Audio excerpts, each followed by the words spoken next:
شهد باب المركز الصحي الجماعي بمركز بوزملان إقليم تازة ليلة الاثنين 21 شتنبر الجاري ولادة مولودة أنثى بعدما رفضت مولدة المركز الصحي توليد الحامل بدعوى أن حالتها خطيرة وتستدعي نقلها للمستشفى الإقليمي ابن باجة بتازة الذي بدوره رفضها في وقت سابق بدعوى أن وقت الوضع لم يحن بعد كما يقول زوج الحامل.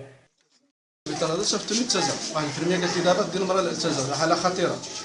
ملي ديتها لتازا 1000 درهم خسر ما بين لابيلونس والترانسبور وانا بايت برا تازا في تازا بايت انا في تازا في برا في الشارع المراه بات في تازا بايته في تازا ملي جا الدكتور قلبها قال لي المراه ديالك ما عندها والو كلشي مزيان كلشي بخير ردها بحال هكذا واحد يومين لا ديال ولادها وجيبها ولا شو نديها جبتها اليوم اللي جيت لهنا مع العشيه المراه جا الحريق جا مع العشيه ولا ديك الخمسه ولا جا الحريق جيت لهنا هذا الفرملي هذاك كلم عليه الشاوش قال دينا الطوموبيله سيفير قالك ما نجيش فيها خصك تجيب لنا لابيلانس قلبنا على الطريق جا مسكين خرج لابيلانس من الكراج وهذا عاد جات لنا المراه باش الفرملي على خاطر المراه كتموت ليا برا. معايا شكون كنتي هنا؟ راني هنا جا هذيك السعود هذاك مور العشاء. لا فوقاش جيتي هنا للسبيطار؟ جينا هنا تكون ديك 8 ولا 8 الليل. 8 رحنا هنا. يعني كلشي مسدود خلاص. لا لقيت هادشي مسدود السيده جبناها من المحل ديالها شفتنا الطوموبيل سيفين ما بغاش تجي فيها قالت لك خصنا لا بلاصه انا كنطبق القانون خصنا نطبق انا القانون طبقات القانون فاش تجي ولكن في الاخر ما طبقاش القانون ديالها. ملي جات قلبات لي المراه قالت لي دابا خصك دير انت كتعمري له القانون كرهه فيها ونزا وقال قالت لي والو المراه كتغوت قالت لي فجات المراه ولات ليها في الشارع انت كتشوف ما بين 2 متر ولا 3 متر ما بين الباب ديال السبيطار والاخر قالت لي والو هاد المراه حاله خطيره خصك ديها دابا تازا والبارح انا كنت فاز خسران في الدرهم ما بين الترانسبور والتيرواجي وانا ما عنديش شي خدام. يعني المراه ولدات برا؟ ولدات برا في الشارع. المراه ولدات في الشارع ما ولدتها لا في المياه لا والو في الشارع مع الناس والشوده كلشي ناس حاضرين.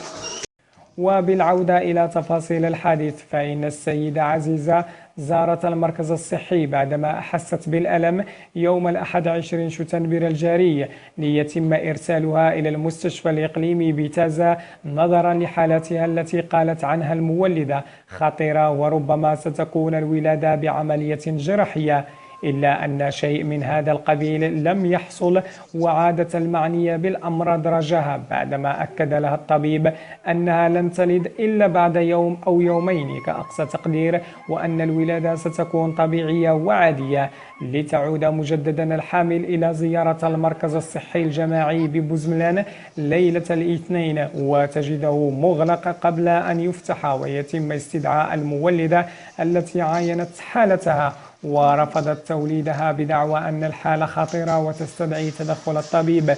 لتغادر المعنية بالأمر المؤسسة الصحية بعد شد وجذب وتلد مباشرة أمام باب المستوصف في ظروف غير صحية بتاتا قبل أن يتم نقلها إلى داخل المستوصف لتقدم لها ولجنينها الإسعافات الضرورية بعد تدخل السلطة المحلية. يا تتهضروا لا هي راه ما غاديش تولدي هنا عاديه راه غادي تخرجي برا نعطيك الورقه تمشي للتازه راه عمرها ديك الورقه. معايا جيتي لهنا؟ معايا شفتي ما شفتش في العشاء؟ ملي خرجنا دخلاتك لداخل وخرجاتك؟ دخلاتني قلباتني وقالت لي الوالده ديالك مازال مسدوده ما غاديش تولدي دابا سير بحالك سيري بحالك يعني نعطيك الورقه للتازه نعطيك الورقه للتازه قلت لها اني انا راه ما نمشيش للتازه حتى علاش دخلت انا ما نمشيش للتازه واخا نموت يا البارح مشينا للتازه صافي ولدت هي ما خدات والو كاين ما خرجت كاين ما نيت ولدت انا والده غير في الزنقه والكياس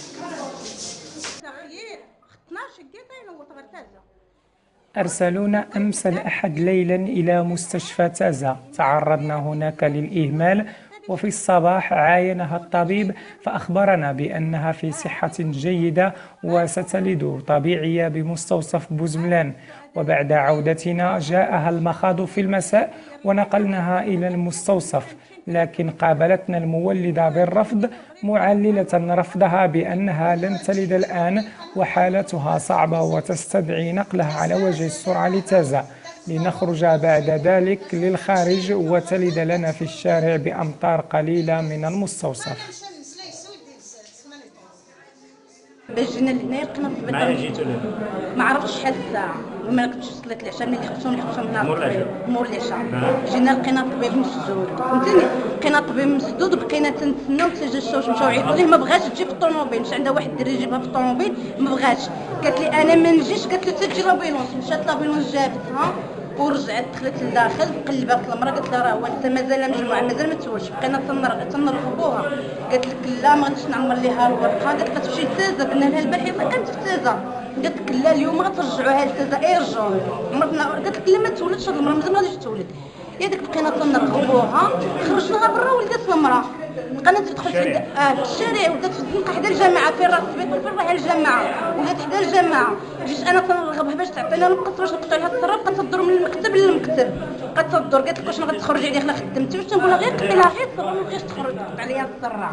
بقيت تنرغبوها ما بغياش تمشي كاع قالت لك لا انا ما غاديش نمشي ندير لها حتى شي حاجه حتى جا القايد عاد قالت لك لا انا غادي نمشي ما بغاوش يخليوني ما بغاوش يديروا. هذا الحادث خلف استياء عميق لدى ساكنة المنطقة التي حضرت لعين المكان رفقة أعضاء من المركز المغربي لحقوق الإنسان والجمعية المغربية لحقوق الإنسان الذين استنكروا هذا الحادث وطالبوا بضرورة فتح تحقيق في الأوضاع الصحية التي يعاني منها سكان أيدز غروشن وتوفير الطبيب الذي غاب عن المنطقة التي يقدر عدد سكانها بأزيد من 16,000 نسمة لما يفوق 8 سنوات.